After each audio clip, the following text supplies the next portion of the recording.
Hey friend, welcome to reasoning expert I'm Rahul. तो मैं लेकर आया हूँ डेटा सफिशिएंसी के क्वेश्चंस। ठीक है, उससे पहले क्या मैं आपको बताऊंगा क्वेश्चन किस किस टाइप का रहता है। ठीक है, जो डेटा सफिशिएंसी रहते हैं उसमें किस किस टाइप के क्वेश्चंस रहते हैं। तो नंबर 1 जो है वो ब्लड रिलेशन है। उसमें हो सके दो रिलेशन बिटवीन टू पीपल। ठीक है, टू पीपल्स के बीच में रिलेशन फाइंड आउट करना होता है।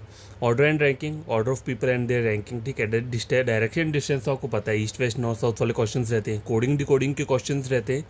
सेटिंग अरेंजमेंट के रहते हैं। फ्लोर वाली पजल रहती है और स्केड्यूलिंग रहती है। स्केड्यूलिंग में क्या आता है, जैसे मंथ्स आते हैं, ईयर आता है, डेट, इससे रिलेटेड भी क्वेश्चन आ जाएगा। ठीक है, तो सिर्फ ये 1 to 7 तक जो क्वेश्चन है इसी टाइप के क्वेश्चंस किस वाले टॉपिक के अंदर रहते हैं, जो रीजनिंग में जो ये डेटा सफिशिएंसी रहता है। ठीक है, इसमें ये 7 टाइप्स के क्वेश्चन आते हैं। ठीक है, तो आपको इन हर एक क्वेश्चंस को क्या करना है, सॉल्व करना है। ठीक है, और अगर मतलब हो सके अगर मुझसे नहीं हो, कोई मिस हो जाता है सपोज करो, तो आप क्या करना, गूगल पे चेक करना, वहाँ पे आपको मिल जाएंगे डेटा सफिशिएंसी वाले क्वेश्चंस। ठीक है, तो देखो पहला क्वेश्चन आज का क्या है।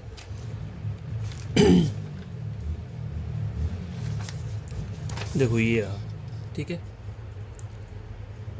तो क्या बोल रहा है यहाँ पे, नंबर 1 6 पीपल बोले हुए हैं, KMNPQR are sitting around a circular table. देखो सर्कुलर टेबल में बैठे हुए हैं, तो 6 पर्सन्स को आप कैसे बिठा सकते हो। देखो 6 पर्सन्स को कैसे बिठाएंगे,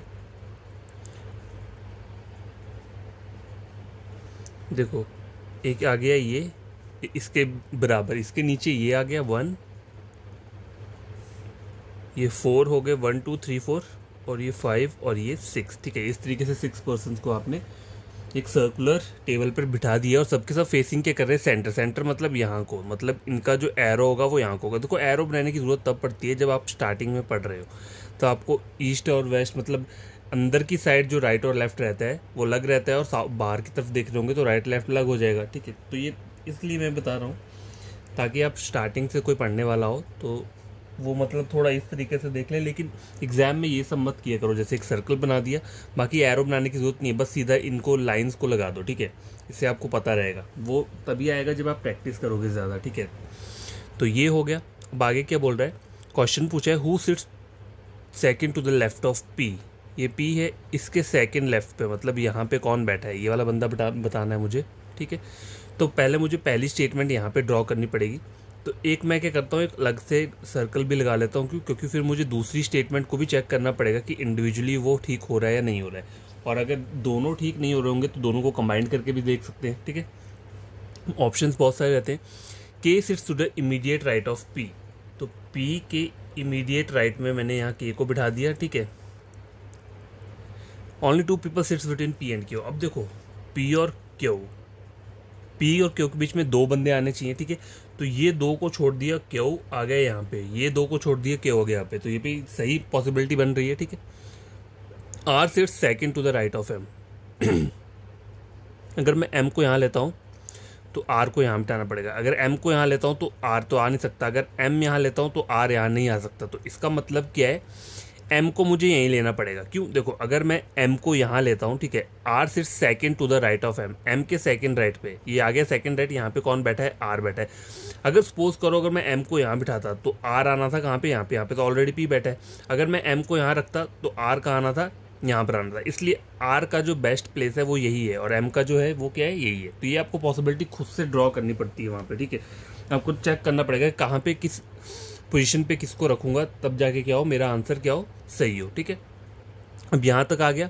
अब पहले क्वेश्चन चेक करो, who sits second to the left of P, who sits second to the left of, कौन बैठा है यहाँ। पहली स्टेटमेंट से देखा जाए तो कौन बैठा है सेकंड लेफ्ट पे, आर बैठा है। पी के सेकंड लेफ्ट पे कौन है, आर है। पी ये है ना, इसका लेफ्ट कहाँ पे है, ये। ठीक है, ये इसका लेफ्ट है। राइट कहाँ पे होगा, ये राइट इस साइड को आएगा। हर एक का मतलब लेफ्ट जो है वो ये रहेगा और राइट क्या रहेगा, ये रहेगा। ठीक है, तो यहाँ से तो मेरा सॉरी आंसर मुझे पता चल गया। पहली स्टेटमेंट इंडिविजुअली ड्रॉ किया मैंने, तो मुझे मेरा आंसर पता चल गया कि पी के उसमें कौन बैठा है, आर बैठा है। लेकिन मुझे दूसरा भी चेक करना पड़ेगा, ऐसा नहीं होता है कि बस एक चेक किया, दूसरा भी चेक करना पड़ेगा। Only 2 people sit between N and M. ठीक है, Q is an immediate neighbour of M. अब देखो अगर सपोज करो मैं एन को यहाँ बना लेता हूँ और एम को, इन दोनों के बीच में क्या बोला है, 2 पर्सन्स बोले। ठीक है, क्यू क्या बोला है, is a immediate neighbour of M. अब क्यू यहाँ भी आ सकता है, यहाँ भी आ सकता है। Only 1 person between Q and के। अब देखो अगर मैं क्यू को यहाँ ले लेता हूँ तो क्यू और के यहाँ तो नहीं आएगा, लेकिन क्यू और के यहाँ आ जाएगा। अगर मैं m को यहाँ लेता हूँ, सपोज करो, देखो इस वाले डायग्राम में क्या है, देखो पॉसिबिलिटी क्या बन सकती है, एक और डायग्राम अगर मैं ड्रॉ कर लूँ यहाँ पे 1 2 3 4 5 6, ठीक है, ये हो गया।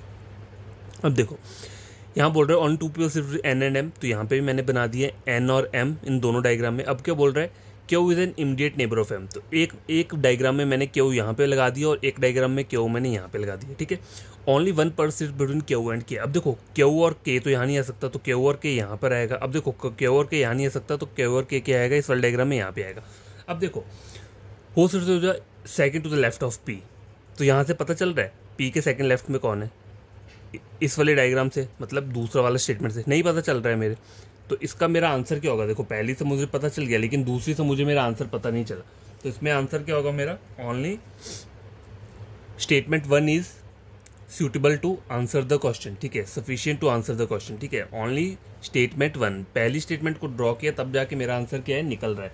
तो सेकंड स्टेटमेंट को जब मैंने ड्रॉ किया तो यहाँ पे पॉसिबिलिटीज आ रही है और आंसर भी मेरा मुझे नहीं पता चल रहा है, ठीक है।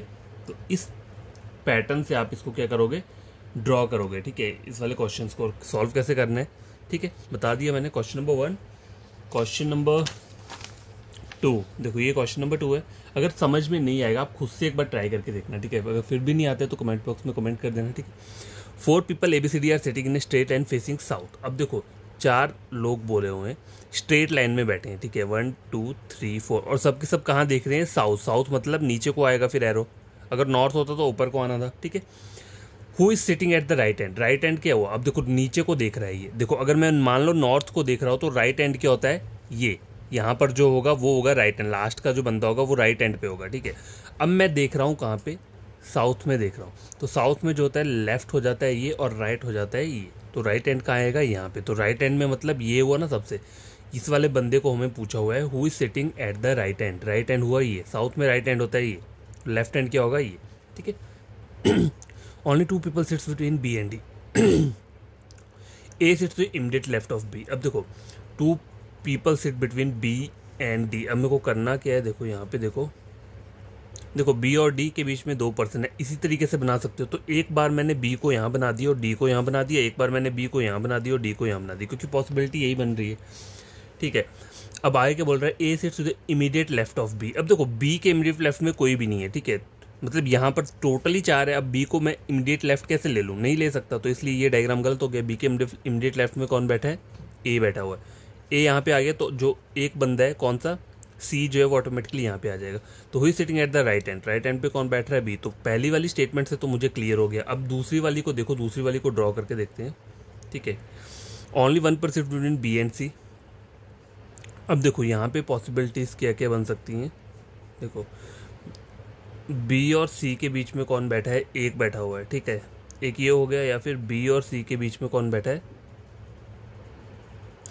अब देखो A sits to the immediate right of C, C के इमीडिएट राइट में कौन आना चाहिए, ए आना चाहिए। तो इस वाले डायग्राम में मैंने यहाँ पे बना लिया, और सी के इमीडिएट राइट में कौन आना चाहिए, ए आना चाहिए, ठीक है।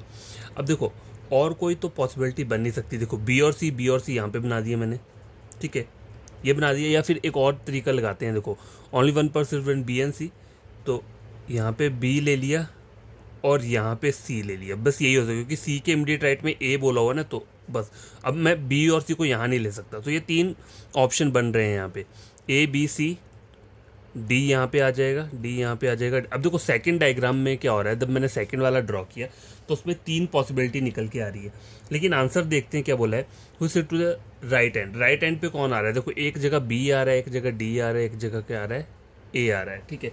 तो सेकंड वाले को क्या मैं बोल सकता हूँ, इसे मैं ट्रू नहीं बोलूँगा, मतलब ऐसा नहीं बोल सकता कि दोनों डायग्राम, दोनों स्टेटमेंट क्या है, सफिशिएंट है आंसर देने के लिए।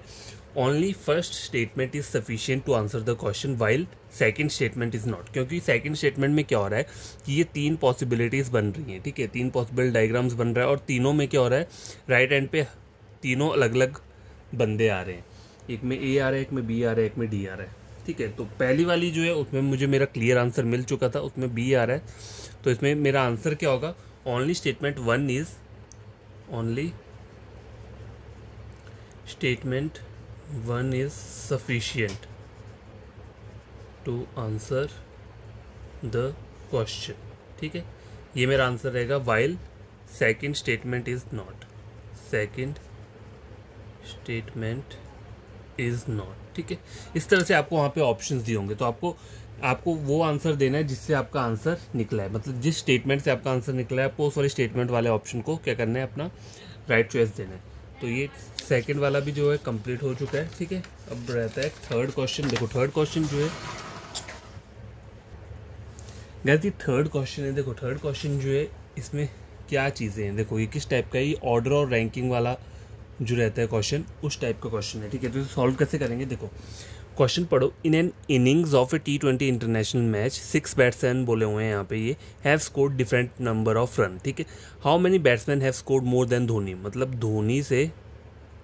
धोनी से ज़्यादा और कितने लोग हैं आगे। ठीक है, कितने लोगों ने बनाया हुआ। तो पहली स्टेटमेंट देखो क्या बोल रहा है, Rahane has scored 7 run less than Yuvraj and 10 run more than Raina. तो देखो यहाँ चेक करो एक चीज़, Rahane has scored 7 run less than Yuvraj, तो युवराज जो है इसको मैं एक्स मान लूँगा। ठीक है, और रहाणे ने कितना स्कोर किया, 7 रन लेस देन। ठीक है, तो x - 7 ये हो गया रहाणे का। ठीक है, and 10 run more than Raina. अब ये जो एंड वर्ड यूज़ किया है किसके लिए यूज़ किया हुआ है, ये रहाणे के लिए यूज़ है। एंड बट वाइल जो होता है वो फर्स्ट पर्सन के लिए यूज़ होता है, ये फर्स्ट पर्सन ही है। और हु हुम विच जो होता, अगर यहाँ पे हु लिखा होता तो वो युवराज के लिए यूज़ हुआ होता। ठीक है, तो एंड का मतलब क्या है, Rahane score 10 run more than Raina, तो यहाँ पे मुझे रैना का क्या लेना पड़ेगा, x लेना पड़ेगा, और युवराज जो है उसका कितना हो जाएगा, x + 10, मोर बोला हुआ है ना, 10 रन मोर। ठीक है, ये हो गया। कोहली है स्कोर्ड, अब देखो कोहली जो है, कोहली के यहाँ मुझे पता है कितने 56 रन है, which is 8 run less then Dhoni. कितने, 8 रन लेस देन है ना धोनी से, तो धोनी के कितने हो जाएंगे यहाँ पे, धोनी के कितने होने चाहिए, ये 8 रन कम है धोनी के, तो यहाँ पे मैं अगर प्लस करता हूँ 8 तो कितने हो जाएंगे, 56, 57, 50, 59, 60, 64। तो धोनी का जो आ गया नंबर वो कितना आ गया, 64 आ गया। अब देखो धोनी का जो निकला है वो यहाँ पर जाके निकला है 64। ठीक है, अब बोला है इन्होंने, मुझे ये क्वेश्चन पूछा है कि how many batsman have scored more than Dhoni. तो अभी इन दोनों स्टेटमेंट से तो मुझे नहीं पता, अभी यही पता चला धोनी का 64 है। अभी तो वो चेक करना पड़ेगा ना थर्ड स्टेटमेंट के साथ, तभी मुझे पता चलेगा। Raina has scored 34। अब देखो रैना ये है। ठीक है, रैना का कितना है यहाँ पे, इसको मैं एक्स को हटा के 34 लिख देता हूँ। तो युवराज का कितना हो जाएगा, 34 + 10 कितना हो गया, कितना हो जाएगा, 30, 40, 44। ठीक है, 34 हो गया ना, देखो 34 और 10 कितना हो गया, 44। तो युवराज का जो आ गया वो आ गया 44। ठीक है, और देखो अब रहाणे का कैसे निकालोगे, तो युवराज का आपको लग गया पता कितना है यहाँ पे, 44 निकल के आया नंबर। तो 44 - 7 करोगे तो कितना हो जाएगा, 7। ठीक है, और यहाँ पे कितना हो गया, 27, रुको, तो यहाँ पर कितना आ गया, 37। तो रहाणे का जो स्कोर आ रहा है वो कितना आ रहा है, 37। ये देखो युवराज आ गया 44, रहाणे आ गया 37, रैना आ गया 34, कोहली कितना आ गया 56। ठीक है, अब बोला कि उन्होंने Rahane score 34 which is 1 run less then Dhawan. तो धवन का कितना आना चाहिए यहाँ पे, धवन का आना चाहिए 35। ठीक है, तो ये सारे नंबर्स मैंने यहाँ पे निकाल चुका हूँ। ठीक है, युवराज कितना आया, 44 आया, रहाणे कितना आया, 37, रैना 34, युवराज 44, धवन 35, कोहली 56 और धोनी कितना हो गया। तो यहाँ मुझे पूछा हुआ था क्वेश्चन में कि how many batsman have scored more than Dhoni. तो धोनी से तो किसी ने भी स्कोर नहीं किए ज़्यादा। ठीक है, तो इसमें आपका आंसर क्या होगा, no one scored more than Dhoni. ठीक है, अगर आपको दिया होगा वहाँ पे तो, या फिर statement 1, 2, 3 is not sufficient to answer the question, अगर ये वाला ऑप्शन दिया होगा तो ये भी आपको वहाँ पे क्या होगा, ट्रू होगा। मैंने ऑप्शंस नहीं दिए यहाँ पे। ठीक है, जैसे आपको बता रहा हूँ, तो वहाँ पे आपको कोई नंबर नहीं दिया होगा। देखो ABCD, सपोज करो ABCD ऑप्शन दिए, तो वहाँ पे ऐसा नहीं बोला होगा कि 56 है, मतलब यहाँ पे बोला है ना, देखो how many batsman have scored more than Dhoni, तो ऐसा नहीं बोला होगा वहाँ पे कि 3 बैट्समैन, 5 बैट्समैन, 4 या 6। ठीक है, ऐसा कुछ नहीं दिया होगा वहाँ पे, सिर्फ ऐसे लिखा होगा कि statement 1, 2 and 3 are sufficient to answer the question, sufficient 1, 2, 3 are not sufficient to answer the question, either statement 1 alone statement 2 alone और statement 3 alone are sufficient to answer the question, ठीक है। इस टाइप के आते हैं वहाँ पे ऑप्शंस जो आते हैं, ये ऑप्शंस नहीं आएंगे जो मैंने यहाँ पे आपको बताया, ठीक है। तो धोनी से तो किसी ने भी धोनी से आगे तो स्कोर नहीं किया है, तो इसमें जो आंसर रहेगा वो क्या रहेगा, statement 1, 2, 3 not sufficient to answer the question, ठीक है। तो ये क्वेश्चन नंबर 3 जो है ये भी हमारा यहाँ पे कंप्लीट हो चुका है। तो अभी देखो आज जो हमने पढ़े, मतलब कुछ जो थे वो इसका था, सेटिंग अरेंजमेंट वाले क्वेश्चन थे, और कौन सा पढ़ा हमने, ऑर्डर और रैंकिंग वाला पढ़ा, ठीक है। बाकी ये भी बचते हैं। देखो ब्लड रिलेशन मैंने आपको पहले भी करवाया है पीछे वाली वीडियोज़ में, डायरेक्शन और डिस्टेंस का रहता है, और पजल और फ्लोर वाला रहता है, और ये स्केड्यूलिंग वाला रहता है, ठीक है। तो ये क्वेश्चंस मैं ले आऊँगा, उसके बाद आपको करवा दूंगा। तो आई होप आपको ये आज के जो क्वेश्चन है समझ में आएंगे। कोई प्रॉब्लम होगी कमेंट बॉक्स में कमेंट कर देना, मैं वहाँ पे अगर कोई इशू रहेगा तो मैं बता दूंगा, नहीं तो नया वीडियो अपलोड कर दूंगा। और आपको कोई फ्रेंड कज़न पढ़ना चाहता है रीजनिंग, तो आप मेरे चैनल रेकमेंड कर सकते हैं रीजनिंग के लिए, ठीक है। टोटली फ्री रहेगा ये, बस आपको करना क्या है, प्लेलिस्ट ओपन करो, समझो, किसी और के साथ टैली करो। अगर मेरा वाला समझ में आता है, चैनल को क्या करना है, सब्सक्राइब कर देना, वीडियो को लाइक शेयर कर देना, ठीक है।